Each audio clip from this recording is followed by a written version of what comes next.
What is going on, beautiful people? Welcome to another episode of the Narcissists Code. I'm your favorite self-aware narcissist, Mr. Lee Hammock, better known as Mental Healness across all social media platforms. This is your first time seeing my face or hearing my lovely voice. I'm a clinically diagnosed narcissist, and I use my platform on social media to raise awareness for NPD, get more people into therapy like myself, and also validate the victims, survivors, and thrivers of said disorder, said toxic people, said toxic traits. Today's episode is going to be about how to help a friend or loved one, close family member that is in a toxic relationship with a narcissist or a toxic person, with an abusive person in a toxic relationship. Before we hop into today's episode, y'all, make sure if you haven't already, join my newsletter, my email list. There is a link in the description of every single video and podcast that I do that links it all up. I have a kid's book coming out soon, my own personal book. I have a couple of courses that I'm working on. I have a lot of interesting stuff that's coming up. Behind the scenes stuff is in my newsletter. Make sure you follow that and check it out. It's free, not spam. I don't spam people, y'all. I promise you I don't. But yeah, y'all. This is one of the main questions I get. Like, my friend is in a toxic relationship. My sister is in a relationship with a narcissist. Somebody that you know or love. Sorry, y'all.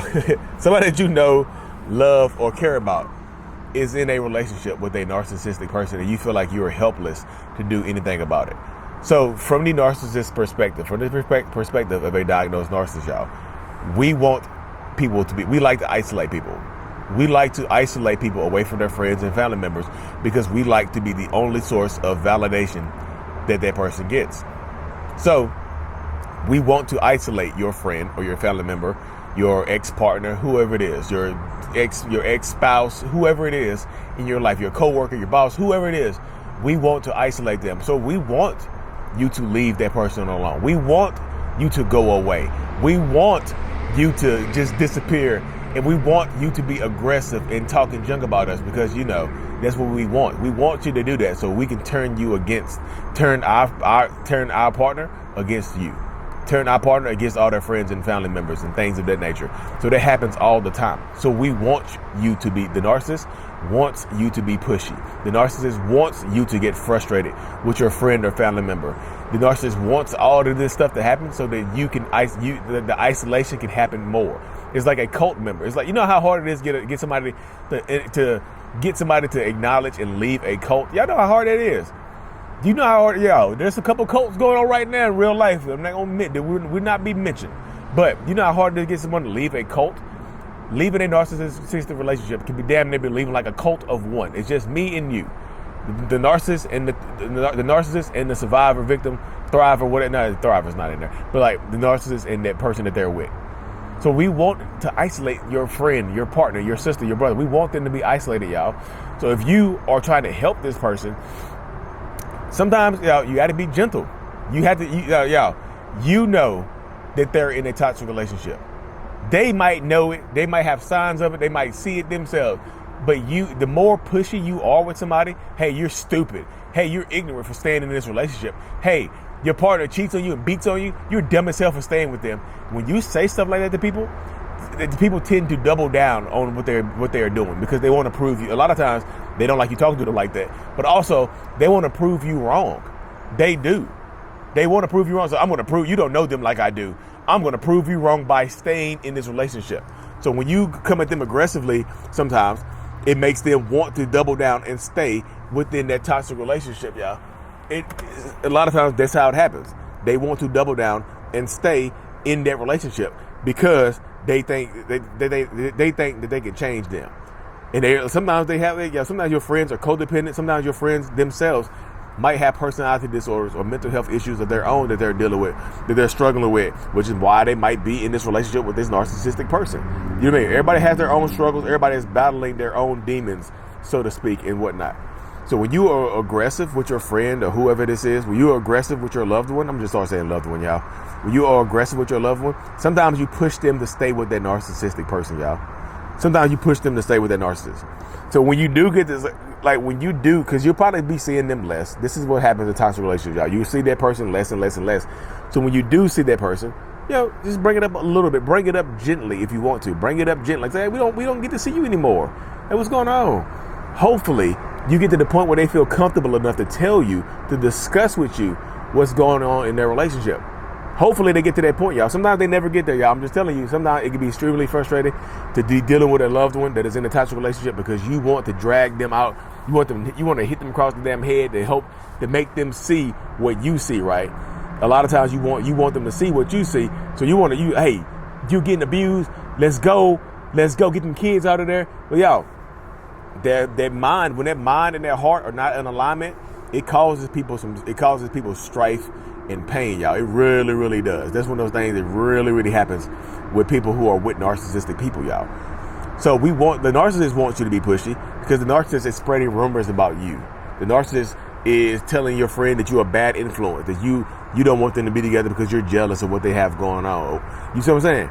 So don't act jealous. Don't act jealous. Don't act bitter. Be compassionate, y'all. Y'all have empathy. You're an empath. You have to be compassionate to your friends in toxic relationships, y'all. And I know what it says. I know, like I said, but you can also set boundaries, y'all. You can set boundaries.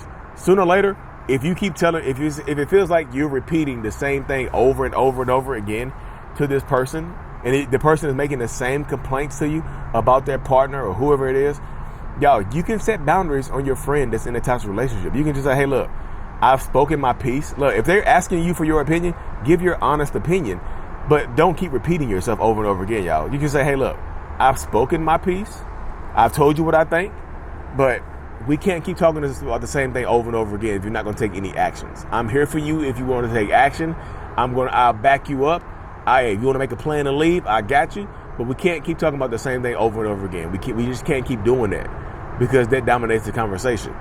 Be gentle when you say this, y'all, because that can make them feel like that they're alone on an island. They can feel like when you say stuff like that, it can make them feel like you're taking the boat and you're leaving Narcissist Island. You're leaving them like you're the last passenger off, the last lifeboat on the Narcissist Island, and you're leaving them by themselves. You see what I'm saying? You have to be very gentle and compassionate in your approach, y'all.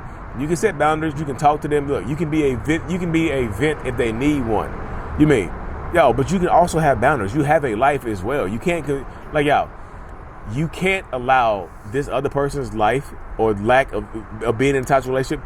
You can't allow that to dominate your life because that can actually it can have like a trickle down effect in your life as well. You know what I mean? It can absolutely have a trickle down effect. Give me 1 second, y'all. It can have a trickle down effect in your life as well and start to affect your personal relationships, start to affect your marriage, start to affect a lot of different things that are going on inside of your life. So when you're trying to help a person that's in a toxic relationship, y'all, you have to be there, y'all. You have to have some compassion, but you also can set boundaries. You know what I mean? You can help them leave if they want. If they are ready to make a plan, of course. Everybody's going to be at different stages, y'all, where they're not ready to hear something. You know what I mean? But if you ready, look, you can start a conversation with them and talk to them on a positive note. You know, just like, look, we miss you. Look, you're so fun to be around. I can't look. We never get to see you anymore. Look, be calm, cool, collected. You can make little jokes here and there just to get them to open up. But you always want to come from a supportive standpoint. I'm telling you, because when you get aggressive, because y'all, you can get it. You're going to get aggressive sometimes, y'all, because it can be frustrating. You're a human being. But always, if you want to apologize, y'all. But if they keep bringing up unhealthy things around you that their partner is doing, if they're comfortable enough to talk to you about what their partner is doing, their parent is doing, their boss is doing, then y'all, when they start saying that, you can focus on those unhealthy behaviors and ask them things. Just say, hey, look, what are you going to make? I hear you talking about it. You keep saying this, but what are you going to do about it? Like, because that sounds like abuse. That sounds like abusive behavior. But you don't always have to say abusive. You can say that doesn't sound right. Do you want to be treated that way? Because using the word abuse tends to push people away, and a lot of people don't want to feel like their partner is abusive. But sometimes you have to be honest with them, y'all. You, like I said, you know your friend, your partner, your sister, you know your loved one better than a lot of people do, y'all. So, just keep the conversation on a friendly level, y'all. Don't look. This is not like you're not a church pastor. They are not your congregation. You can't preach to them, y'all. I'm telling you, when you start getting preachy and like feel like you're preaching to them, you need to leave this toxic relationship. You need to take them kids and go. God don't want you to stay in abuse. No, I'm telling you, people leave the church all the time because of stuff like that. Your loved one is going to leave your church because they don't want to hear that. I promise you. But you can't. One thing I feel like a lot of people have to do, y'all, you can't make the decision for them. You can't force them to leave a toxic relationship, because if you force them to leave somehow, some way, shape, or form, and they're not ready, if you give them an ultimatum and they do leave, they're probably going to go back, y'all. They have to leave when they are ready to leave. If they want to leave, they have to leave when they are ready to leave, because if not, they'll just go back. If you force them to leave, like right now. But you can say, like I said, you can offer them solutions. You can help them make a plan to leave. Help them make a plan. If they're a stay-at-home parent, help them make a plan to save money. If they doing things, birds are fighting.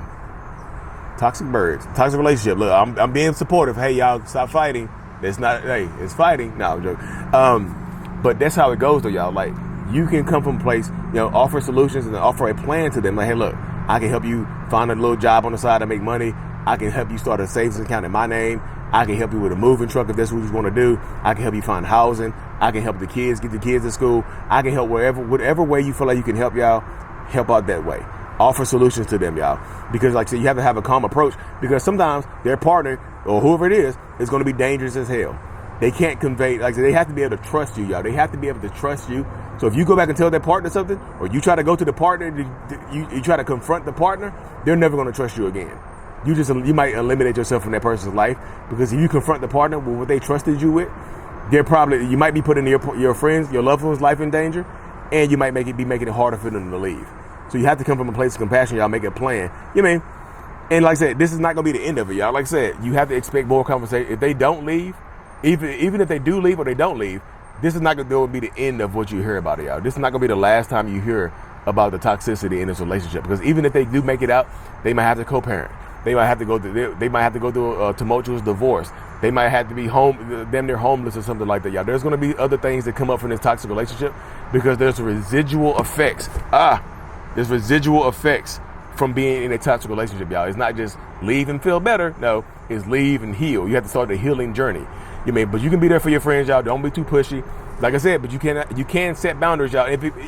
And at the end of the day, if it becomes too much, y'all, you can create some distance for yourself. Like I said, you are a human being too. You have a life to live as well, and your life cannot center around the other person in this toxic relationship all the time. Because if it does center around this, it's going to make you sad as hell. You're going to lead to you having some mental health stuff going on. So you're going to lead to you being depressed and things of that nature.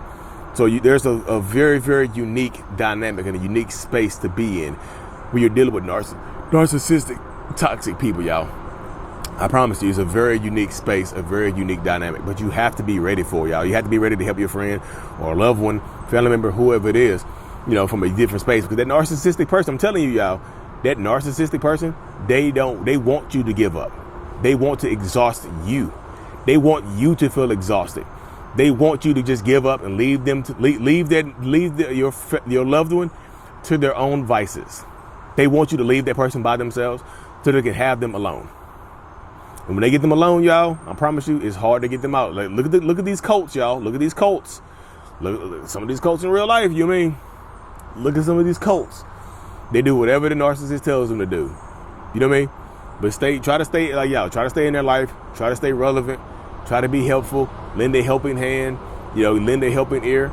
Be kind, be compassionate, and use their empathy. Y'all like empathy so much? Use their empathy for your friend. But again, you can also set boundaries too, y'all, because you have to protect your own mental health as well. Because if you're not there, you see what I'm saying? Like I said, you have to point out your own mental health. You have to protect your own mental health as well, y'all.